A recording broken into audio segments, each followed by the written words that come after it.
आखिर भगवान श्री कृष्ण ने हनुमान जी को क्यों बुलवाया था? कथा के अनुसार एक बार गरुड़ देव, सुदर्शन चक्र और सत्यभामा के बढ़ते हुए घमंड को तोड़ने के लिए सबसे पहले गरुड़ को लाने के लिए भेजा। तो जैसा कि आपने पिछले पार्ट में देखा कि कैसे हनुमान जी ने गरुड़ देव के बढ़ते हुए घमंड को तोड़ा था।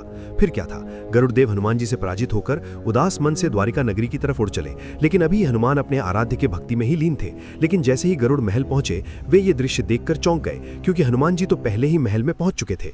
और गरुड़ मन ही मन सोचने लगे कि हनुमान जी मुझसे भी पहले कैसे पहुंच गए। तभी द्वारकाधीश स्वयं भगवान श्री कृष्ण बोले, हे पवन पुत्र हनुमान, गरुड़ के मन का संशय दूर कीजिए और सुदर्शन चक्र को अपने मुख से बाहर निकालिए। ये सुनकर गरुड़ और चौंक गए।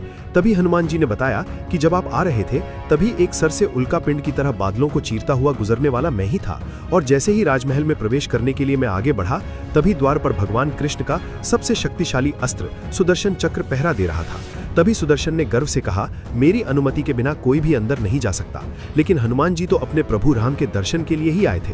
उन्होंने बिना रुके ही आगे कदम बढ़ाया और अगले ही पल हनुमान जी ने सुदर्शन चक्र को उठाकर अपने मुंह में रख लिया। सुदर्शन चक्र हैरान रह गया, क्योंकि पहली बार किसी ने उसे इस तरह रोक दिया था।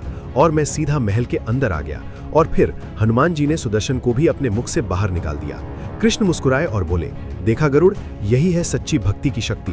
जब कोई भक्त अपने प्रभु के प्रेम में पूरी तरह डूब जाता है तो संसार की कोई भी शक्ति उसे रोक नहीं सकती।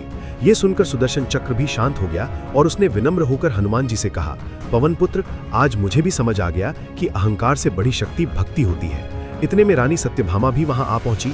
उन्हें अपनी सुंदरता और शक्ति पर बहुत गर्व था, लेकिन जब उन्होंने हनुमान जी की राम भक्ति देखी तो उनका घमंड भी धीरे धीरे टूट गया। तब भगवान कृष्ण ने राम का रूप धारण कर लिया। हनुमान जी ने जैसे ही अपने प्रभु श्री राम को देखा, वे तुरंत उनके चरणों में गिर पड़े। द्वारिका का पूरा महल उस दृश्य को देखकर भावुक हो गया। तब कृष्ण बोले, आज से याद रखना, सच्ची शक्ति बल या सौंदर्य में नहीं बल्कि भक्ति और विनम्रता में होती है। और उसी दिन गरुड़, सुदर्शन चक्र और सत्यभामा तीनों का अहंकार हमेशा के लिए समाप्त हो गया। लेकिन क्या आप जानते हैं, उस दिन हनुमान जी ने द्वारका में ऐसा क्या किया था जिससे पूरा शहर कांप उठा था?